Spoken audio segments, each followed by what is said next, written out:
Hi అండి. నమస్తే. ఈరోజు నేను వినిపించబోయే కథ చూకుల పురుషోత్తం గారు రచించిన పెండ్లి చూపులు. ఇక కథలోకి వెళితే, గంగాధరం గారి ఇంట్లో గందరగోళంగా ఉంది. కుర్చీలు సర్దటం, బల్లలు పరచటం, వాటిపైన అందమైన టేబుల్ క్లాత్స్ అమర్చటం, రకరకాలైన పూలతో నిండిన కుండీలు బల్లలపై పెట్టడంతో ఆడంగుల హడావిడికి అంతు లేకుండా ఉంది. 6 కుర్చీలు ఒకవైపు, నడుమ అలంకరింపబడిన బల్లలు రెండో వైపున 3 కుర్చీలు వేసి ఉన్నాయి. బల్లలకు మిగతా 2 వైపులా, అంటే కుర్చీలలో కూర్చోబోయే వారందరూ కనబడేలాగున కూర్చునే వారి కనువుగా తివాచీలు పరుచబడి ఉన్నాయి. ఇంత హడావడికి కారణం గంగాధరం గారి 3వ కూతురు కుమారి సరళాదేవి. ఎంఏకు ఆ రోజున పెండ్లి చూపులు. ఇంకో గంటలో మగపెళ్లి వారు దిగుతారు. రాబోయే పెండ్లి చూపుల రంగాన్ని ఎదుర్కొనేందుకు ఆడవారంతా 2 జట్లుగా చీలిపోయారు. గంగాధరం గారి భార్య మహాలక్ష్మమ్మ, వారి 2 కుమార్తెలు, మహాలక్ష్మమ్మ గారి చెల్లెళ్ళిద్దరు, గంగాధరం గారి అక్క, వీరంతా మొదటి జట్టు. మగపెండ్లి వారికి ఎప్పుడెప్పుడు ఏ మర్యాదలు చేయాలో, ఎలా మాట్లాడాలో, వారికి నొప్పి కలిగించకుండా ఎలా ప్రవర్తించాలో, లోగడ ఎలాంటి సందర్భాలు ఎప్పుడెప్పుడు ఎలా జరిగాయో మొదలైన వాటిని గురించి చర్చించుకుంటున్నారు మొదటి జట్టు వారు. కానీ దూరంగా నవ్వుతూ కేరింతలు కొడుతున్న 2వ జట్టు వారిని చూచి బెదిరిపోతూనే ఉన్నారు మొదటి జట్టు వారు.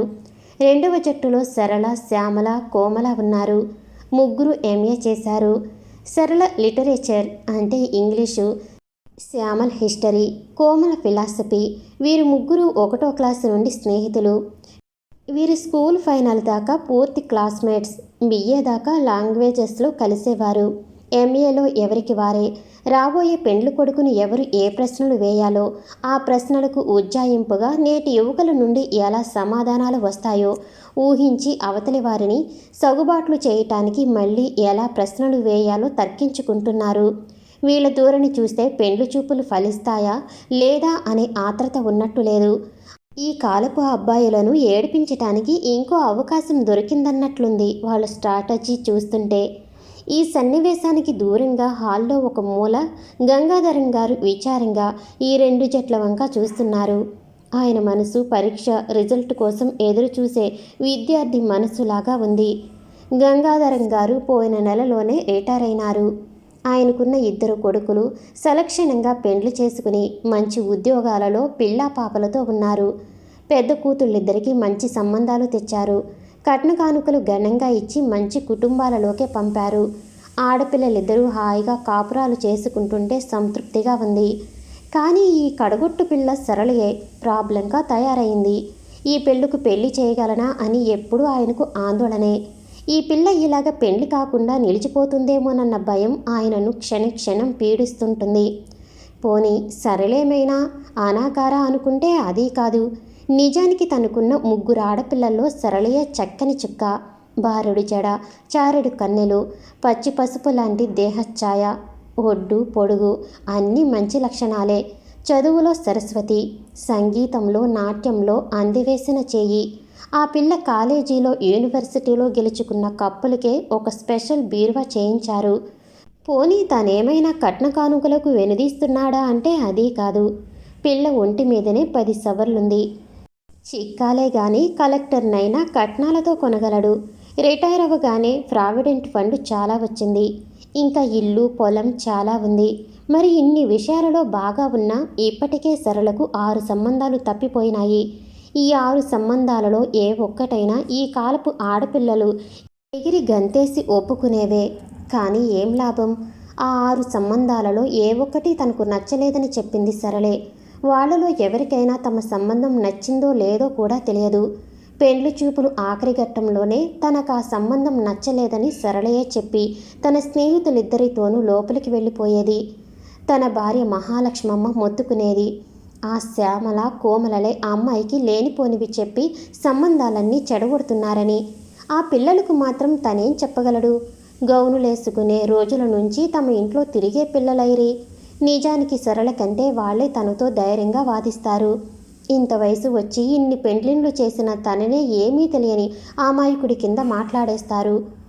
మీ రోజులలో మగపిల్లలు వేరు మావయ్య గారు. ఫలానా వారి అబ్బాయి అంటే ఇలాగా ఉంటాడని తెలిసేది. ఇప్పుడు అలా కాదు, అంతా మోసగాళ్లే తయారవుతున్నారు. కట్నాలు తీసుకోవటం తప్పు అని లెక్చర్లు ఇచ్చి చాటుగా వేలకు వేలు తీసుకుంటున్నారు.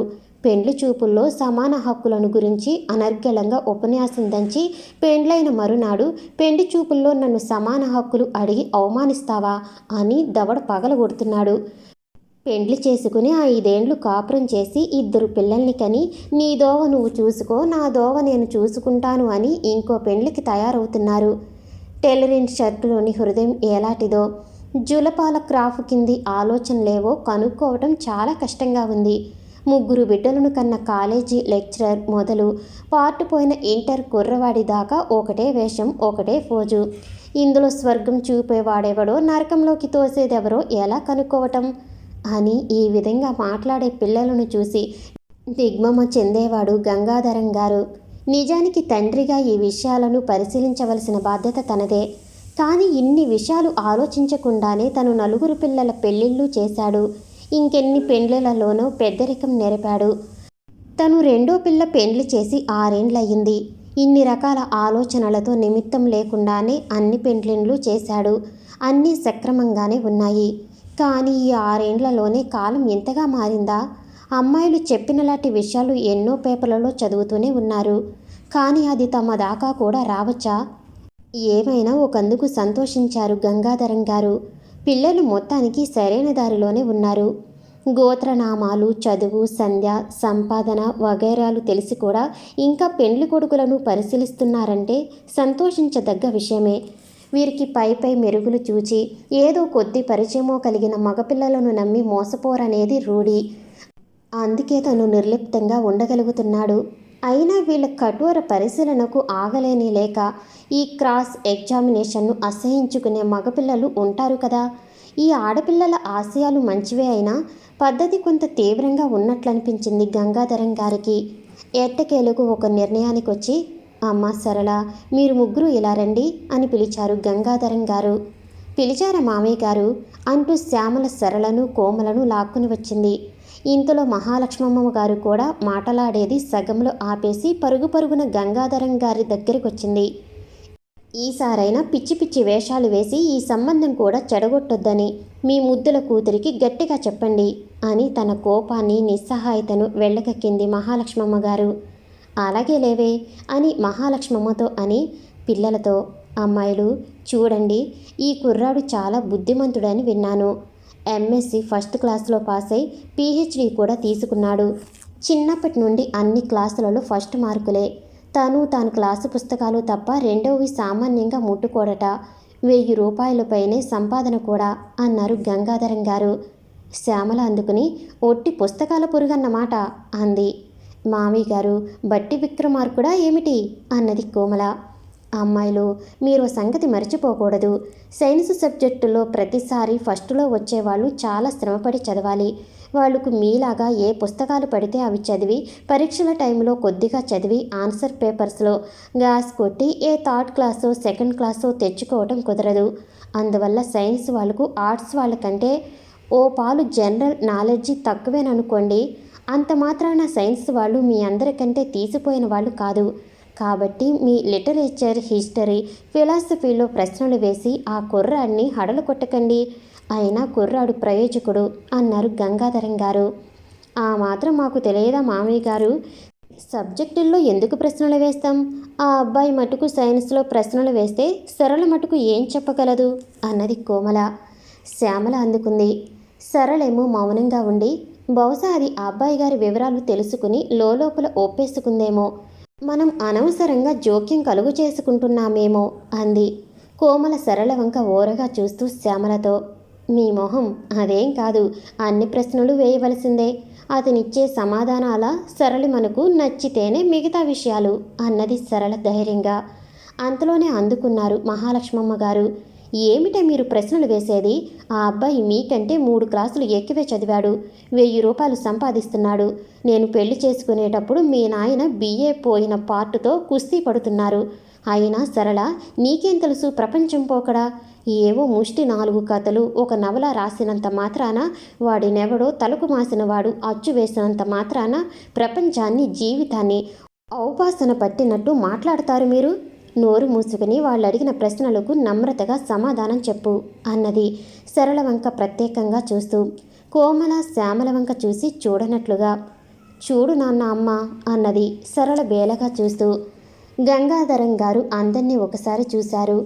ఆవేశంగా ఊగిపోతున్న మహాలక్ష్మమ్మ గారి వంక, దీనంగా చూస్తున్న సరళ వంక, తలలు వంచుకుని నేలను బొటన వేళ్లతో పొడుస్తున్న కోమల శ్యామల వంక.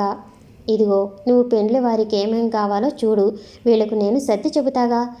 సరళ నీలాగే చాకలి పద్దులు కూడా వ్రాయటం చేత కానీ దద్దమ్మ కాదు. ఎంఏ అంటే వజ్రం అన్నమాట అన్నారు కొద్దిగా భయంగానే గంగాధరం గారు. అసలే కోపంగా ఉన్న మహాలక్ష్మమ్మ గారు క్రోధంతో ఊగిపోయింది. చాకలి పద్దులు రాకపోతేనేం, నాకేం తక్కువ? బిఏ తప్పిన భర్తను బిఏ పాస్ చేయించాను, పిల్లలందరినీ బిఏలు ఎంఏలు చదివించాను.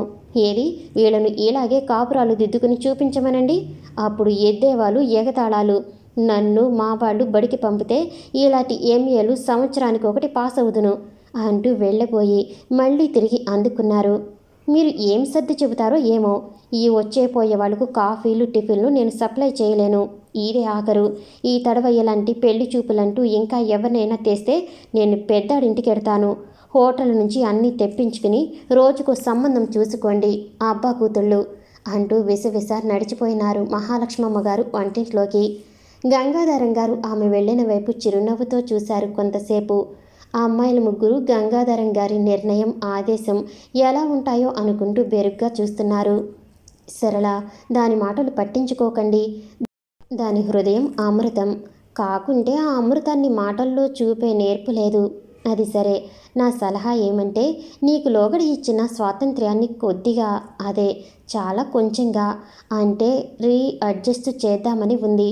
ఆ అబ్బాయి భావాలు మనం తెలుసుకోవటమే కానీ వాటిని తప్పు రైటు అని డిబేట్ చేయటం కాదు మన పని. అందుకని మీ ఇష్టం వచ్చిన ప్రశ్నలు వేయి, నీ ఫ్రెండ్స్ చేత కూడా వేయించు. కానీ ఆ అబ్బాయి ఇచ్చిన సమాధానాలను జ్ఞాపకం పెట్టుకోండి, తర్వాత డిస్కస్ చేసుకోండి. కానీ ఆ సమాధానాలను అప్పుడే ఆర్గ్యూ చేయకండి, అది నా రిక్వెస్ట్ అంటూ వాళ్ళ వంక చూశారు గంగాధరం గారు. థ్యాంక్స్ నానా, ఎప్పుడు మీరు చెప్పినట్లే నడుచుకుంటున్నాను కదా అంటూ తండ్రి గారి 2 చేతులు పట్టుకుని ఆనందంగా అన్నది సరళ. అలాగే మావయ్య, ఆర్గ్యుమెంట్స్ చేయం సరా అంది శ్యామల. సరళకు మంచి భర్త రావాలని మా కోరికే. ఆ అబ్బాయిని ఏడిపించే సీన్స్ యూనివర్సిటీలోనే చూసుకున్నాం. మీకెందుకు మామయ్య గారు, మీరు నిర్భయంగా ఉండండి, అన్నీ సజావుగా నడిపిస్తాం అన్నది కోమల. తృప్తి ఆందోళన కూడిన చూపులతో పిల్లల వంక గంగాధరం గారు చూస్తుండగా వాళ్ళు ముందున్న చోటుకు వెళ్ళి మళ్ళీ గుసగుసలు సాగిస్తున్నారు. ఇంతలో ఓ అంబాసడర్ కారు సర్రున వచ్చి వాకిటి ముందు ఆగింది. ఇంట్లో ఆడవాళ్లలో పెళ్లివారొచ్చారు అన్న కలకలం మొదలైంది. మహాలక్ష్మమ్మ గారు సరళను, శ్యామలను, కోమలను నెట్టుకుంటూ వేరే గదిలోకి తీసుకెళుతూ, నేను చెప్పినప్పుడు రండి, ముందు సరళను పంపండి, తర్వాత మీ ఇద్దరూ రండి, అన్నీ గుర్తున్నాయిగా, జాగ్రత్త అంటూ వారిని వేరే గదిలోకి పంపి తాను తిరిగి హాల్లోకి వచ్చింది.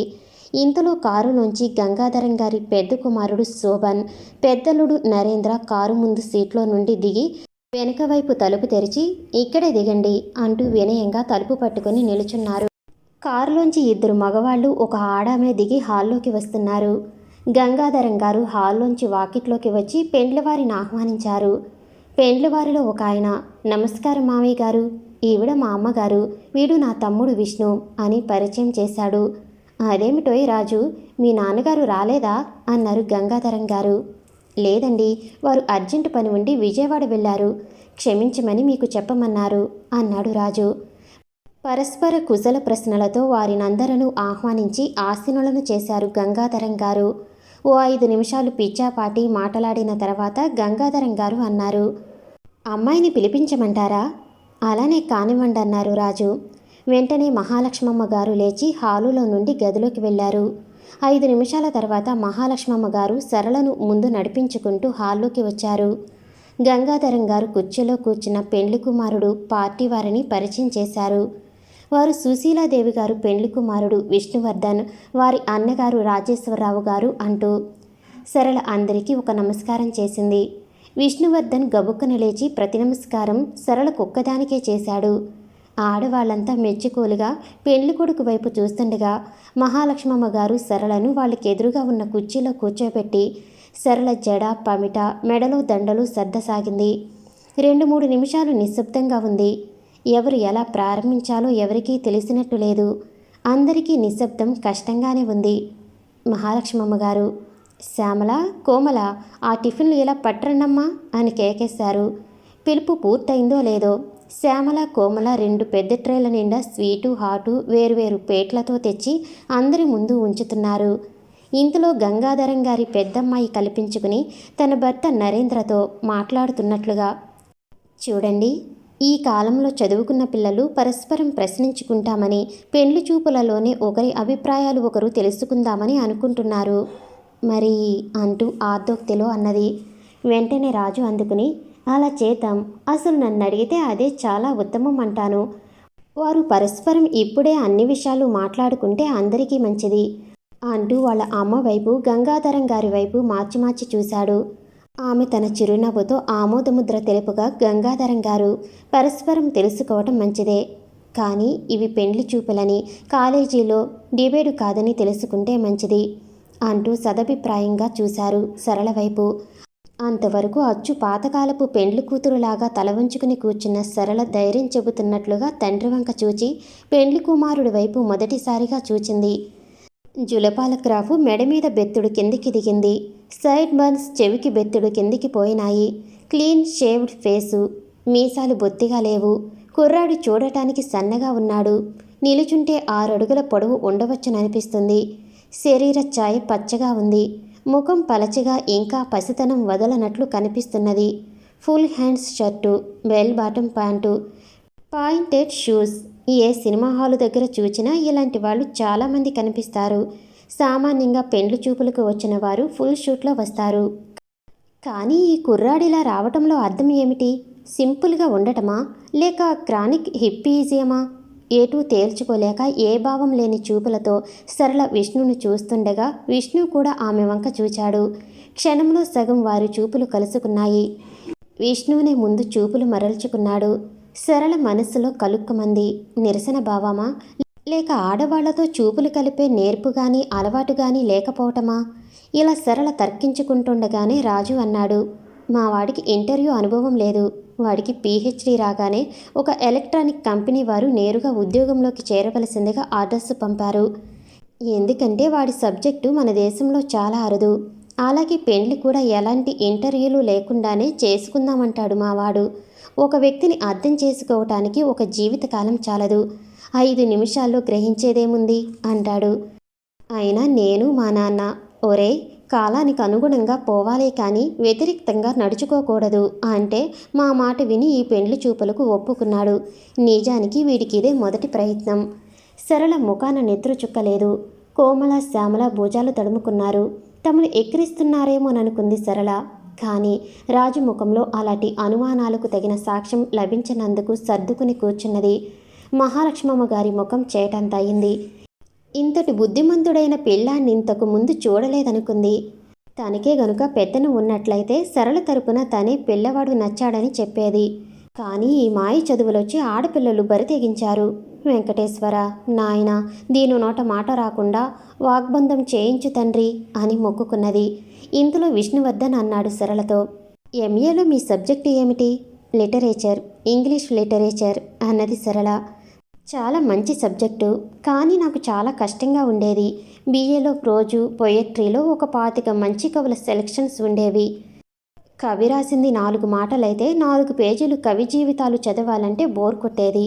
కవి జీవితాలు చదవటం అంటే కష్టమేననుకోండి, కానీ అవి లేనిదే వారు ఆ సాహిత్యాన్ని ఎందుకు సృష్టించారో వగైరాలు తెలుసుకోవటం వీలు పడదుగా. కనుక అవి చాలా అవసరమేనని నా అభిప్రాయం. తర్వాత అందరూ కొద్దిసేపు మౌనంగా ఉన్నారు.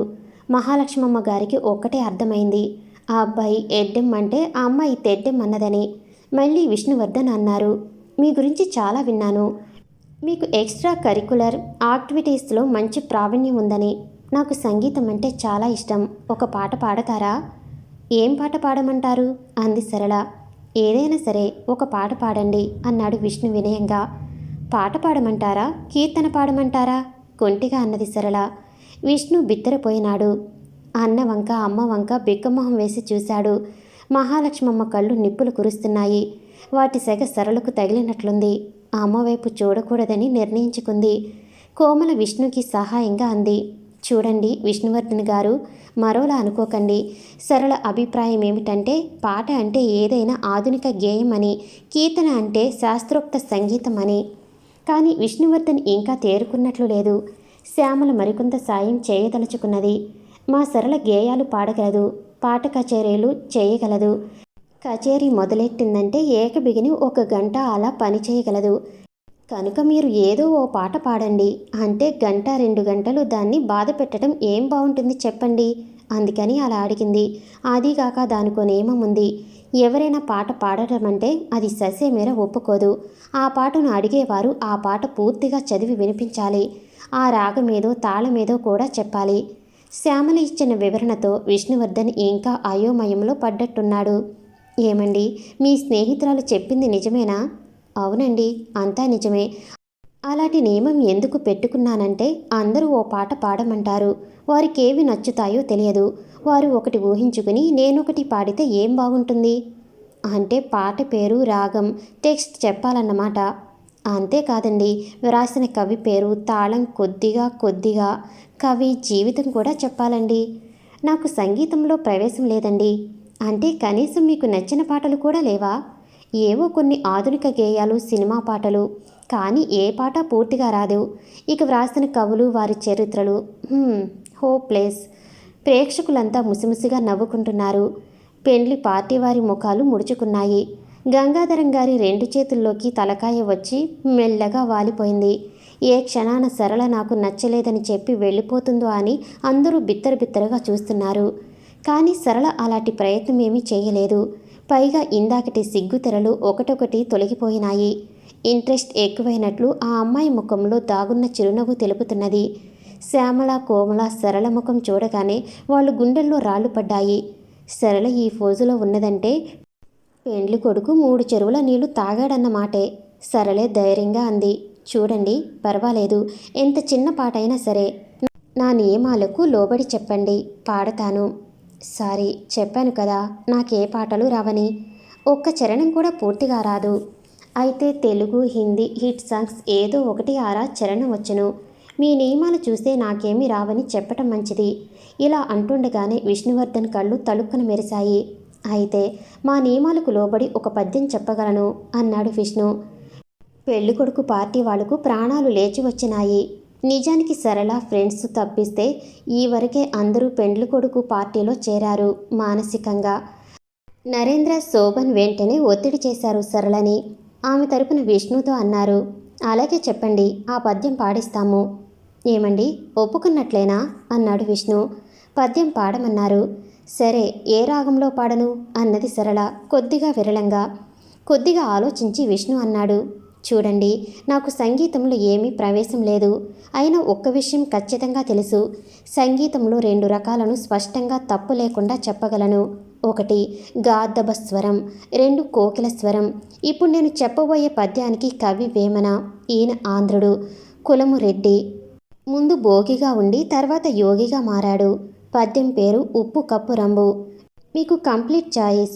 నేను గుర్తుపట్టగల 2 రాగాల్లో మీ ఇష్టం వచ్చిన దానిలో పాడవచ్చు. ఇక పద్యం పూర్తి టెక్స్ట్ ఇమ్మంటారా అన్నాడు. ప్రేక్షకులంతా గొల్లున నవ్వారు. ఇప్పుడు తత్తరపడటం పెండ్లి కూతురు పార్టీదైంది. కోమల అన్నది విడియంగా, టెక్స్ట్ ఏమీ ఇవ్వనవసరం లేదు. అయినా సంగీతంలోనూ శాస్త్రీయంలోనూ లలిత శాస్త్రీయంలోనూ బహుమానాలు పొందిన మా సరళ చేత వేమన పద్యాలు పాడించటం అన్యాయం అన్నది.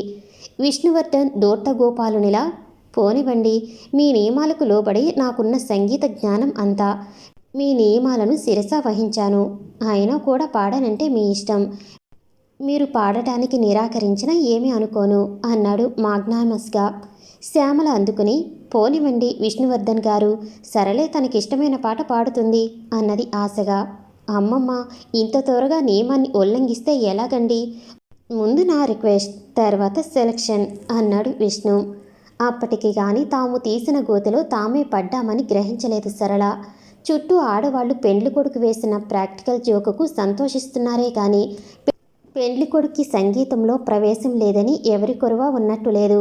సంగీతానికి పెళ్లి చూపులలో పట్టిన దురవస్థకు చికాకు పడి సరళ నాన్నగారి ముఖంలోకి చూసింది. ఆయన శత్రుపక్షంలో చేరిపోయాడని తెలుస్తూనే ఉంది.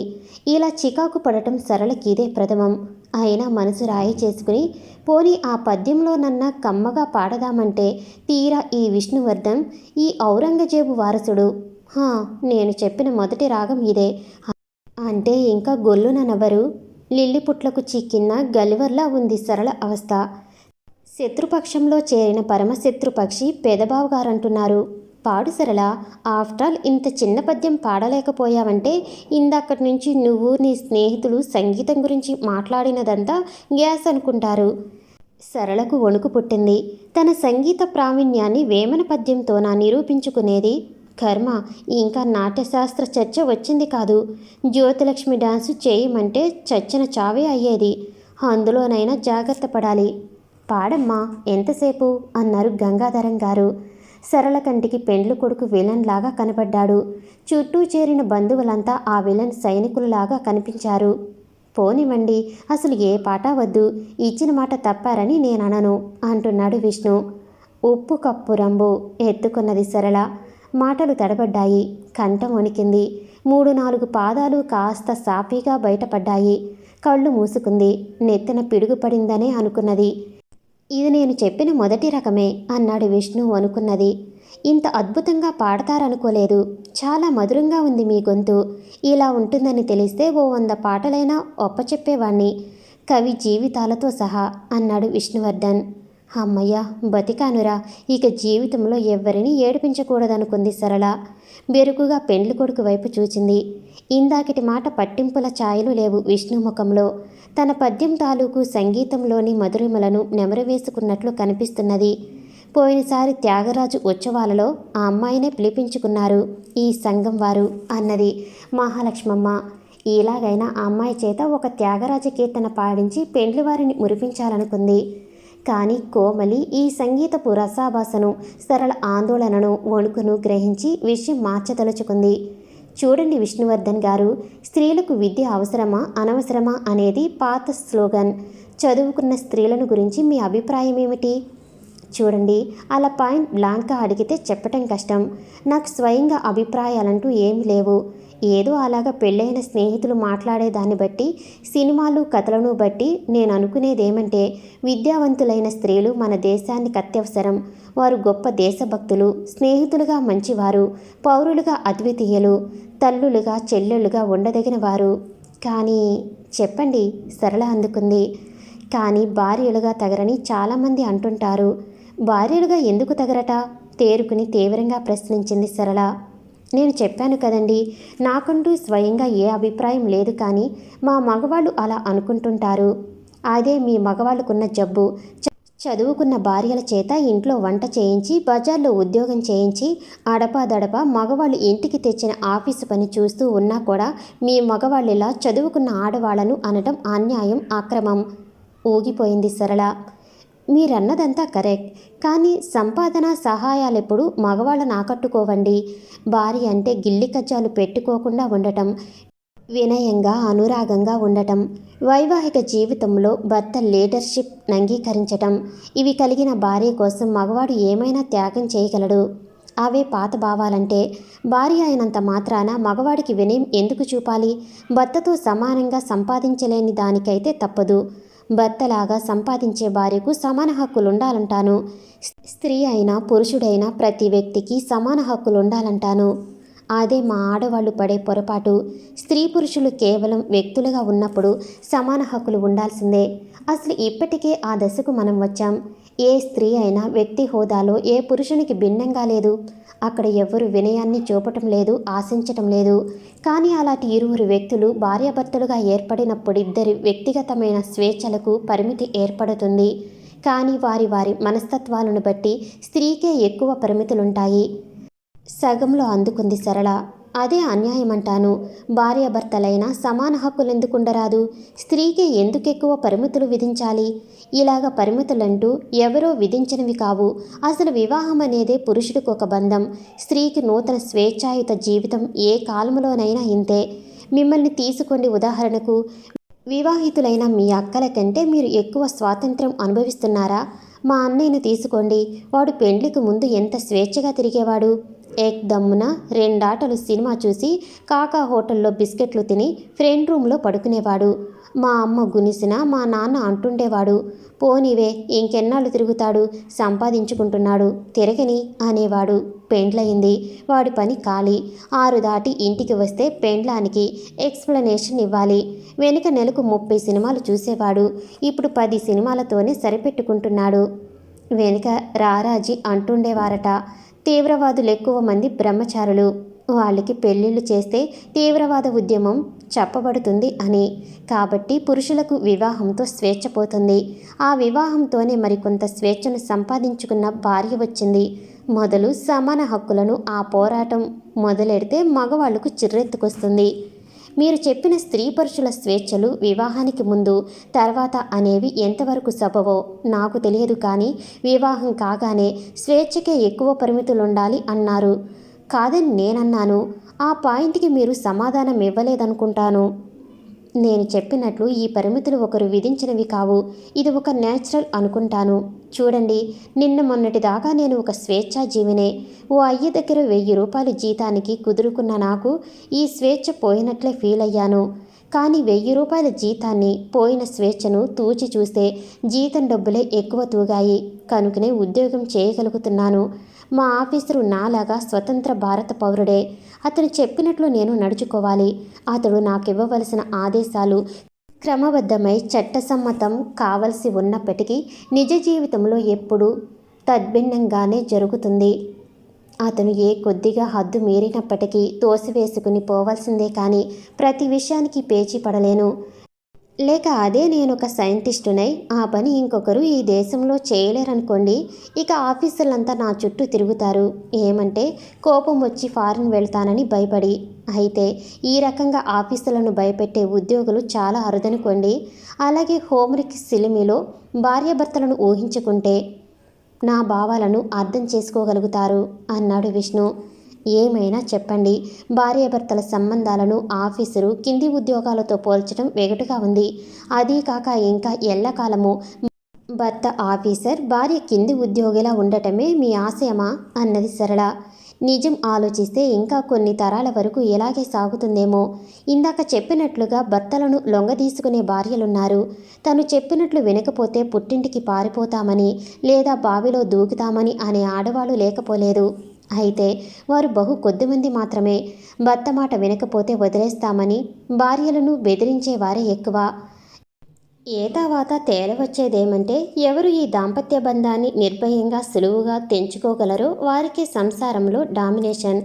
దాంపత్య బంధాన్ని తెంచుకోలేక స్వేచ్ఛా జీవితంపై మొహం చంపుకోలేని వారెవరైతే ఉన్నారో వారి గతి అధోగతి. వారికి అవ్వ కావాలి, బువ్వ కావాలి. ఏ ఒక్కటి విడిగా వద్దు, కానీ రెండూ దక్కవు. మీరు చాలా పెసిమిస్టిక్గా మాట్లాడుతున్నారు. మన సంప్రదాయం ప్రకారం వివాహం ఒక పవిత్ర బంధం. అలాంటి పవిత్ర బంధాన్ని మాటిమాటికి తుంచివేస్తామని బెదిరించి స్త్రీలనెప్పుడు కింది మెట్టుపైనే ఉండమనటం న్యాయమా? అక్కడ వస్తుంది చిక్కు. పురాతన సంప్రదాయం పేరుతో పురుషుణ్ణిగా శాశ్వతంగా బంధించే వైవాహిక వ్యవస్థలోని రక్షణ కావాలి ఆడవాళ్లకు. అలాగే ఆధునికమైన స్వేచ్ఛా జీవనం కావాలి. కానీ మగవాళ్లేమో బాధ్యతారహితమైన ఆడదానితో జీవితాంతం వేగాలి. ఇది మట్టుకు న్యాయమా?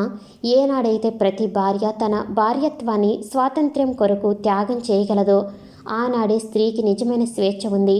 భర్త ఎటువంటి వాడైనా వాడిని వదిలి బతకలేక సంప్రదాయాల చాటును దాక్కుని భర్తలందరూ ఆదర్శ పురుషులుగా మారిపోవాలని పత్రికల నిండా ఆక్రోశించి లాభం లేదు. మీ ఆడనవలల్లో చిత్రించబడిన ఆదర్శపురుడు సృష్టిలో ఉండడు. ఎందుకంటే మా మగవాళ్ళు చాలా శతాబ్దాల కిందనే ఇలాంటి కలలు కన్నారు.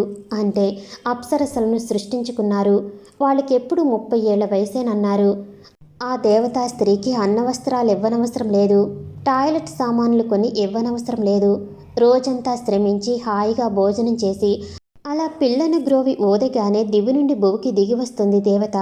హాయిగా ఓ గంట పాట పాడి ఓ గంట మాటలాడి మళ్ళీ దేవలోకానికి వెళుతుంది. ఇలా ఉండేవి మా వాళ్ళ కలలు. కొద్ది శతాబ్దాలు పోతే మీ ఆదర్శ పురుషుని అన్వేషణ మా దేవకన్యల అన్వేషణనే పోలి ఉంటుంది. పోని ఆదర్శ పురుషులు ప్రస్తుతం వేరే అనుకుందాం. పత్రికల ద్వారా రేడియోల ద్వారా ప్రచారం చేసి మగవాళ్ళను మార్చలేమా అన్నది సరళ నిర్వేదంతో.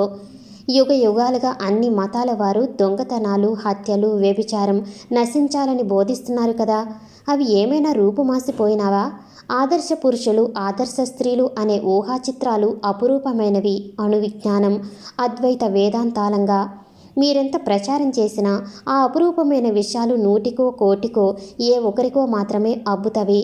మిగిలిన బహు కొద్ది మంది ఆ ఆదర్శాల వైపు ప్రయాణించటమే సంతోషంగా భావిస్తారు. గమ్యస్థానం చేరుకోకపోయినా మిగతా అపారమైన జనసముదాయానికి వాటి ధ్యాసే ఉండదు. ఇక ఉపేక్షించి లాభం లేదనుకున్నారు గంగాధరం గారు. బాబు, ఈ విషయాలు అనాదిగా వస్తూ ఉన్నవే. మగ ఆడ ఎవరు గొప్ప? ఆదర్శ దాంపత్య జీవితం కొనసాగాలంటే ఎవరెంత త్యాగం చేయాలి? ఈ ప్రశ్నలకి ఇంతవరకు సర్వసమ్మతమైన జవాబులు రాలేదు. మేము మీ వయసులో ఉన్నప్పుడు ఇంతకంటే ఘోరంగా వాదించుకున్నాము. సరే, మరి ఇప్పుడు ఇలా ముందు తరం కూడా ఇంతేననిపిస్తుంది అన్నారు అధ్యక్షుని అత్యోపన్యాసంలా. సరళ, విష్ణువర్ధన్ ఈ విషయం ఇంతటితో ఆపటమే సబబుగా భావించినట్లున్నారు. అది గమనించి గంగాధరం గారు, ఏమీ కాఫీలు పంపు, టిఫిన్లు అయిపోయాయి, చాలాసేపైంది అన్నారు. శ్యామల, కోమల లేవబోతుంటే మహాలక్ష్మమ్మ గారు వారిని వారించి తానే తెస్తా కాఫీ అనుకుంటూ వంటగదిలోకి వెళ్ళింది. పెద్ద ట్రే నిండా కాఫీ కప్పులు పెట్టుకుని అందరికీ అందించసాగింది. కోమల విష్ణువర్ధన్ వంక చూస్తూ అంది, విష్ణువర్ధన్ గారు, మీకు కాబోయే భార్య ఉద్యోగం చేయటం ఇష్టమా అయిష్టమా? సాగితే ఏ మగవాడు తన భార్య కష్టపడి సంపాదించడానికి ఒప్పుకోడు. నేను అంతే. ప్రస్తుతం నా ఆర్థిక పరిస్థితి బాగానే ఉంది.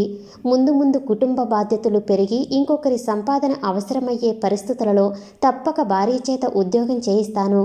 శ్యామల అన్నది, మీరు ఏ విషయానికి ఖచ్చితమైన సమాధానాలు ఇవ్వటం లేదు. గోడ మీద పిల్లివాటంలాగా ఉన్నాయి మీ సమాధానాలు. స్త్రీల వైపు కొంత, పురుషుల వైపు కొంత సానుభూతి చూపినట్లే చూపి మొగ్గు పురుషుల వైపే చూపిస్తున్నారు. సరళ మిగతా అందరితో పాటే వెలిగిపోతున్న ముఖంతో చూసింది విష్ణువర్ధన్ని. తన మనసులోని ప్రశ్నలు సూటిగా శ్యామల నోట వచ్చినందుకు సంతోషంగా. విష్ణువర్ధన్ అన్నారు, అందులో ఆశ్చర్యం ఏముంది? మనం మాట్లాడే విషయం అటువంటిది. భార్యాభర్తల సంబంధం ఎలా ఉండాలి, స్త్రీ పురుషుల హక్కులు ఎలా ఉండాలి అనేది సోషియాలజీ అనే ఆర్ట్స్ సబ్జెక్టు కిందకు వస్తుంది. సైన్స్లో లాగా ఖచ్చితమైన నిర్ణయాలు, సిద్ధాంతాలు చేయవీలు పడదు. సైన్స్లో అయితే ఉదజని ప్రాణవాయువుల ప్రవర్తన, రియాక్షన్ అన్ని వేళల యందు అన్ని కాలాలలో ఒకే రకంగా ఉంటుంది. కానీ ఈ విషయంలో అలా కాదు. కాబట్టి గంగాధరం గారు సెలవిచ్చినట్లు ఈ స్త్రీ పురుష సంబంధ బాంధవ్యాల ఘర్షణ అనాది, అనంతం. ఏదో కాలానుగుణంగా మనం కొంత ఘర్షణ పడతాం, తేలేది ఏమీ ఉండదు. కాబట్టే ఈ సబ్జెక్టు మీద నా అభిప్రాయాలు ఖచ్చితంగా లేవు, ఉండవు కూడా. పోతే పురుషుల యందు మొగ్గు చూపాలని అన్నారు. అది నిజమే. కారణం నేను పురుషుడినే. నేనైతే స్త్రీల యందు ఎంతో కొంతన్నా సానుభూతి చూపానన్నారు. థ్యాంక్స్. కానీ మీరు పురుషుల యందు సానుభూతి చూపినట్లు నాకు కనిపించలేదు. నేనేమన్నా పొరపడ్డానా? సరళ అందుకుంది. పురుషుల యందు సానుభూతి చూపించవలసిన అవసరం ఏముంది? ఈ ప్రపంచమే పురుషులది గదా. యుగ యుగాలుగా తరతరాలుగా పురుషులే స్త్రీలను అణగదొక్కుతున్నారు. యుగ యుగాల తరతరాల చరిత్రల సంగతి నాకు తెలియదు. చరిత్ర కూడా ఎవరెట్లా అర్థం చేసుకుంటే వారికి అట్లా అర్థం అవుతుంది. మిగతా చరిత్రకారులు దేన్ని స్వర్ణయుగం అన్నారు, శ్రీశ్రీ, మార్క్స్ దాన్నే అనాగరిక అంధకార యుగం అన్నారు. రేపు ఇంకొకరు ఇంకొకటి అంటారు. వాటి జోలి ఎత్తుకోకండి. ప్రస్తుత కాలమే తీసుకోండి. నిరుద్యోగులు, అవివాహితులైన యువతీ యువకులెందరో ఉన్నారు ఈ రోజులలో. మరి నిరుద్యోగులైన యువకుల పరిస్థితి దారుణం. వయసు మీరి ఉద్యోగం లేకపోయినందున పెండ్లి కాని వారు అనేకులున్నారు. దాంపత్య జీవితానికి ఎదురుతెన్నులు చూస్తారు. కానీ కట్నం లేకుండా పెండ్లి చేసుకుంటారు. కానీ వారికి పెళ్లి కాదు. మరి అలాంటి వారి సమస్యలకు పరిష్కారం చూపేవారెవరు? తల్లిదండ్రులు, సాటి మగవారు, తోటి స్త్రీలు అతన్ని చులకనగా చూస్తారే తప్ప సానుభూతి చూపించరు. అలాగే అవివాహితులైన స్త్రీలు ఉన్నారనుకోండి. కానీ వారిలో ఎక్కువ అవివాహితులుగా ఉండటానికి కారణం ఉద్యోగస్తుడు కావాలి, కానీ కట్నం ఇవ్వను అంటూ సాంప్రదాయికమైన వివాహం చేసుకుని ఆధునిక స్వేచ్ఛాయుత జీవనాన్ని కొప్పుకునే మగవాడు చిక్కగా బిగుసుకుని కూర్చున్నవారే. ఆడపిల్లలంటే కొన్ని ఆశయాలకు లోబడి అవివాహితులుగా ఉన్నారనుకోండి. కానీ పైసా సంపాదించలేక పెండ్లాన్ని పోషించలేని వాడికి పెళ్ళెందుకండి అంటూ కిసుక్కున నవ్వింది సరళ. మిగతా ఆడవాళ్ళు మగవాళ్ళు బిగ్గరగానే నవ్వారు. చూశారా, భర్తచే పోషించబడటం స్త్రీ జన్మ హక్కని అందరి నరనరాల్లోనూ జీర్ణించుకుపోయింది. స్త్రీ సంపాదన పురుషుడు తింటే హేయం, కానీ భార్యని ఉద్యోగం చేయించుకోనివ్వాలి, ఊరేళ్ళనివ్వాలి. ఈ పరిస్థితిని ఆ భర్తగాడు భరించలేక పారిపోదలుచుకుంటే వీలు లేకుండా చేయాలి. వాణ్ణి సాంప్రదాయిక వివాహ బంధంలో కదలకుండా చేయాలి. ఇదేనా మీ అభిప్రాయం? అన్నాడు విష్ణు కోపంగా. మీరు చాలా కోపంగా మొరటుగా అంటున్నారు. కానీ సంపాదన లేని మగవాణ్ణి చేసుకుని ఏ స్త్రీ ఏం సుఖిస్తుంది చెప్పండి? ఇక భార్య ఉద్యోగం అంటారా? ఈ రోజులలో అందరూ చేస్తున్నదే. ఆ భార్య సంపాదన ఎంతుంటుంది మహా? ఆ కొద్ది సంపాదనను కూడా కుటుంబంలోకి ఖర్చు పెట్టమనే పురుషునిలో ఔన్నత్యమెంత? ఇక సంప్రదాయపు వివాహాలంటే మీకంత కోపం ఎందుకో నాకు తెలియదు. ఆ రిజిస్టర్ కాంట్రాక్ట్ పెళ్ళిళ్ళు మన సభ్యతకే విరుద్ధం. విడాకులనేవి కూడా మనకు ఆ సంగతి విషయాలే. ఇక కట్నాలంటారా? ఆ వరకట్నం పిశాచిని ఎంత త్వరగా దేశాన్నించి బహిష్కరిస్తే అంత మంచిది. ఈ ఆశయాలతో నడిచే దాంపత్యాలు స్వర్గతుల్యంగా ఉంటాయంటాను. మీ అభిప్రాయం? విష్ణువర్ధన్ దీర్ఘంగా నిట్టూర్చాడు. ఎట్టకేలకు అన్నాడు. మీరు చెప్పే వాటిని ఆశయాలనటం కంటే ఆశలనటం మేలు. పోని ఆశలేననుకోండి, అందులో మటుకు తప్పేముంది అన్న సరళ ప్రశ్నకు విష్ణువర్ధన్ ఏమీ సమాధానం చెప్పలేదు. ప్రేక్షకులలో సంతృప్తి వెల్లివిరిసింది. ఎట్టకేలకు ఈ వాగ్వాదం ఒక ఒడ్డు పట్టినందుకు ఆ అమ్మాయి మాటలకు ఆ అబ్బాయి ఊరుకన్నందున ఆ అబ్బాయి ఆ అమ్మాయితో ఏకీభవించినట్లేనని భావించారు. గంగాధరం గారు మాత్రం దీర్ఘాలోచనలో మునిగిపోయినట్లున్నారు. కోమల అన్నది. విష్ణువర్ధన్ గారు, ఈ సోషియాలజీ ఇంకా ఆపేసి ఏదైనా జనరల్ టాపిక్స్ మాట్లాడుకుందాం, ఏమంటారు? అలాగే అని కొద్దిగా ఆలోచించి సరళతో ఇలా అన్నాడు విష్ణువర్ధన్.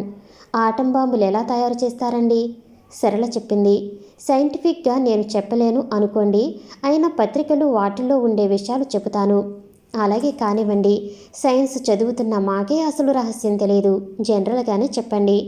యురేనియం 238 అనబడే ఖనిజం భూమిలో సహజంగానే చిక్కుకుంది. దానిని తెచ్చి U235గా మార్చవలే. అది చాలా పద్ధతులలో మార్చబడుతుంది. అలా మార్చడం చాలా ఖర్చులతో కూడిన పని. రష్యా, అమెరికాల లాంటి సుసంపన్న దేశాలకు మట్టికే అది సాధ్యమవుతుంది. అలా మార్చబడిన U235 అనబడే ఖనిజం రేడియో యాక్టివిటీ కలిగినదవుతుంది.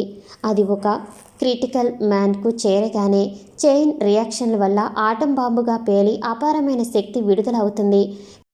కనుక ఆ క్రిటికల్ మాస్ను 2 అర్ధగోళాలుగా విభజించి బాంబు పేల్చదలిచినప్పుడు ఆటోమేటిక్గా కలుపుతారు అని చెప్పింది సరళ. విష్ణువర్ధన్ చాలా ఉత్సాహంగా ఆమెను అభినందించుతూ అన్నాడు. చాలా బాగా చెప్పారు. ఒక ఆర్ట్ స్టూడెంట్ ఇలా సైన్స్ టాపిక్ను వివరించి చెప్పటం అరుదే. కజ్జికాయలు ఎలా చేస్తారో చెప్పగలరా? సరళ, శ్యామల, కోమల విష్ణువర్ధన్ మొదట అందించిన అభినందనలు ఆరగించుకునేలోగానే ఈ ప్రశ్న వేశాడు. ఏమంటారు? అడిగింది సరళ ఆశ్చర్యంతో. అదేనండి, కజ్జికాయలు ఎలా చేస్తారు? నిర్దయగా మళ్ళీ అదే ప్రశ్న వచ్చింది. సరళ, శ్యామల, కోమలల వంక చూసింది ప్రశ్నార్థకంగా. ఈ ప్రశ్నకు మీరు స్వయంగా సమాధానం చెప్పాలి, సహాయం తీసుకోకూడదు అన్నాడు పరీక్ష హాల్లో చీఫ్ వాచర్లాగా. ఏమిటి, కజ్జికాయలా? కజ్జికాయలు అంటూ గొణుగుతున్నది సరళ. కోమల వైపు చూసింది నిస్సహాయంగా. చూడండి, మా సరళ వంటలక్క కాదు. ఇంకా ఏదో చెప్పబోతుండగా విష్ణు అందుకున్నాడు. నిజమేనండి, నాకు కావాల్సింది వంటలక్క కాదు. నేను వచ్చింది పెండ్లి చూపులకే. కానీ నా ఎదురుగ్గా 3 కూర్చున్నారు. అందరూ సమానంగా సమాధానాలు చెబుతున్నారు, ప్రశ్నలు వేస్తున్నారు. ఇది స్వయంవరం అనుకోవచ్చా అంటూ గంగాధరం గారి వైపు చూశారు.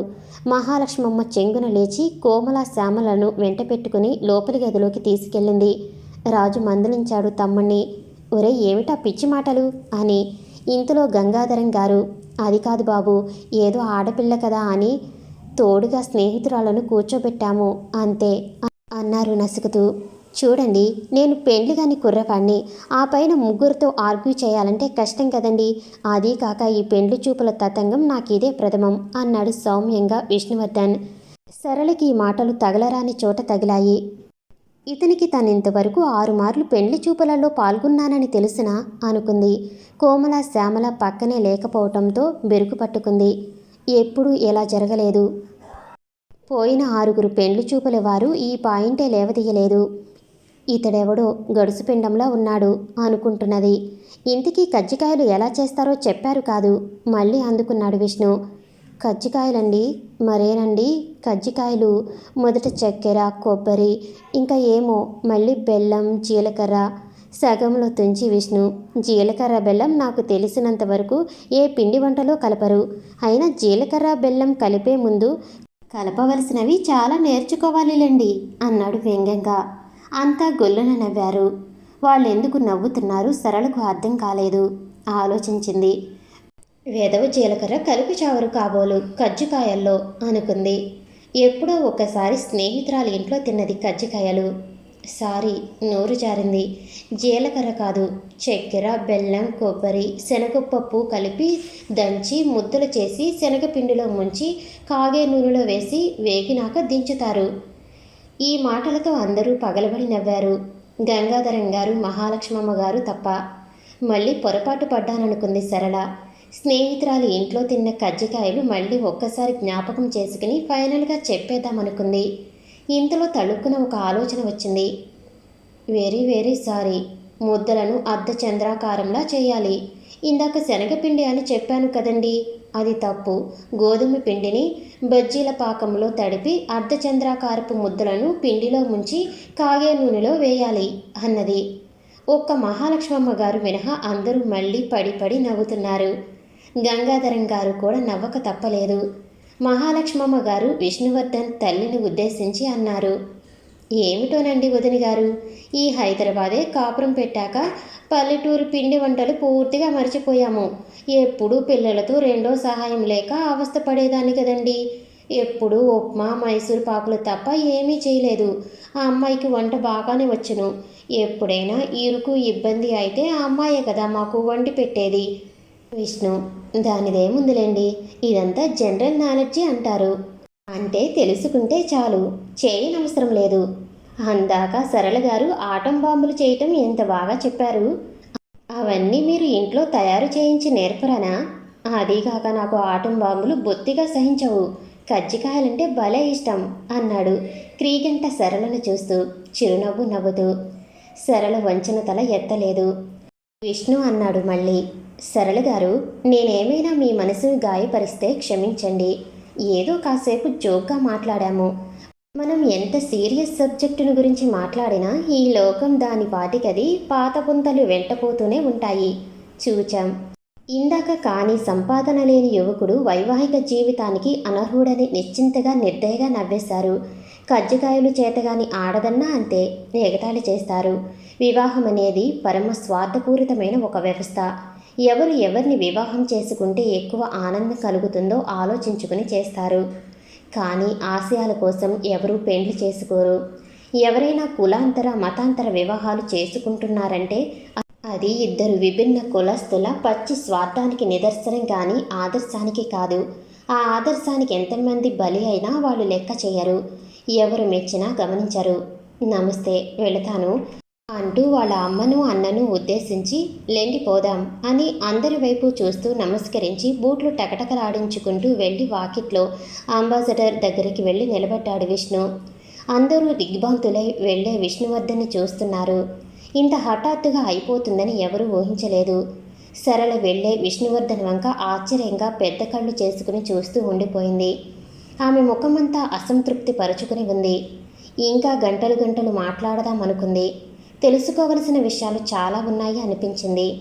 ఇలా అర్ధాంతరంగా వెళ్ళిపోవటం, అందులో తను పొరపాటు సమాధానం చెప్పిన వెంటనే వెళ్ళటం ఆమెకు అసంతృప్తిని కలిగించాయి. వెళ్ళాక నాన్నగారి చేత ఉత్తరం రాయిస్తాము, వస్తామండి అంటూ రాజు తల్లిని వెంట పెట్టుకుని కారులో వెళ్ళి కూర్చున్నారు. వెంటనే కారు వెళ్ళిపోయింది. 3 రోజులు దాటిపోయాయి. ఈ 3 రోజులలోనూ తర్జన భర్జనలు జరిగాయి. విష్ణువర్ధని గురించి తలోకలా అభిప్రాయపడ్డారు. మహాలక్ష్మమ్మ గారు, మిగతా ఆడవాళ్ళు పిల్లవాడు బాగున్నాడు కానీ సరళకు నచ్చుతాడా అన్న సందేహంలో పడ్డారు. శోభన్, నరేంద్ర పిల్లవాడికి పిల్ల నచ్చలేదని తేల్చివేశారు. శ్యామల, కోమల ఈ పెళ్లి కొడుకు ఉత్త పోకిరి, నాకు నచ్చలేదని చెప్పేశాయని సరళను ఒత్తిడి చేస్తున్నారు. గంగాధరం గారు నిమ్మకు నీరెత్తినట్లు గంభీరంగా అమ్మ ఇష్టం అన్నారు. అన్నిటికంటే చిత్రమేమిటంటే సరళ ఏమీ చెప్పదు, నాంచదు, నచ్చలేదు అని చెప్పదు. వాళ్ళ దగ్గర నుండి ఏం సమాధానం వస్తుందో చూద్దామంటుంది. ఇంతలో పోస్ట్ అన్న కేక విని శోభన్ పరిగెత్తుకుంటూ వెళ్ళాడు. గంగాధరం గారి పేరిట విష్ణువర్ధన్ తండ్రి వ్రాశాడు. ఆతృతగా చింపి బిగ్గరగా చదవసాగాడు గంగాధరం గారు. డియర్ గంగాధరం గారు, ఇక్కడ అంతా క్షేమం. మీ క్షేమములు తెలుపవలసినది. మీ సంబంధం కలుపుకుందామని ఎంతో ఆశించాను. కానీ ఈ కాలపు పిల్లల ధోరణులు వేరు కదా. మీ ఇంట్లో పెండ్లి చూపులు అయిపోయిన వెంటనే పిల్ల నాకు నచ్చలేదని చెప్పి వ్రాసేయమని అన్నయ్యతో చెప్పి విష్ణు మద్రాసు వెళ్ళిపోయాడు. ఇంతే సంగతులు. భాస్కరం ఉత్తరాన్ని చదివి ఊరికే మడతలు పెడుతున్నారు గంగాధరం గారు. ఎవరూ ఏమీ పలకలేదు. వాతావరణం బరువుగా ఉంది. సరళకు కళ్ళ వెంట 2 కన్నీటి బొట్లు పడటంతో అంతా ఆందోళనగా సరళ చుట్టూ చేరారు. ఇంతలో భాస్కరం గారు హడావిడిగా కారు దిగి గంగాధరం గారి ఇంట్లోకి వచ్చేశారు. అందరూ ఆశ్చర్యంగా భాస్కరం వంక చూశారు. ఏమండి, నా ఉత్తరం చేరిందా అంటూ ఆందోళనగా అడిగాడు ఆయన. ఇదిగో అంటూ మడిచిన ఉత్తరాన్ని చూపారు గంగాధరం గారు. అంతా ఏదో గందరగోళంగా ఉంది. ఇప్పుడే మద్రాసు నుండి టెలిగ్రామ్ వచ్చింది. ఆ అబ్బాయి మన సంబంధం ఒప్పుకున్నాడట. మిగతా విషయాలు మాట్లాడమన్నాడు నన్ను. అంతా దిగ్బంది చెంది చూస్తుండగా సరళ మెల్లిగా లేచి తన రూంలోకి జారుకుంటున్నది. కోమల శ్యామల వెంటపడ్డారు. ఇదేమిటోయ్ మళ్ళీ ఈ గోల అని అడిగారు. నేను వారికి లెటర్ రాశాను అన్నది సరళ. ఆ అన్నారు స్నేహితులిద్దరూ. సమాప్తం. నేను వినిపించే ఆడియో కథలు, నవల్స్ మీకు నచ్చినట్లయితే మరిన్ని కథల కోసం షేర్ చేసి, లైక్ చేసి, సబ్స్క్రైబ్ చేసుకోండి. Thank you for watching.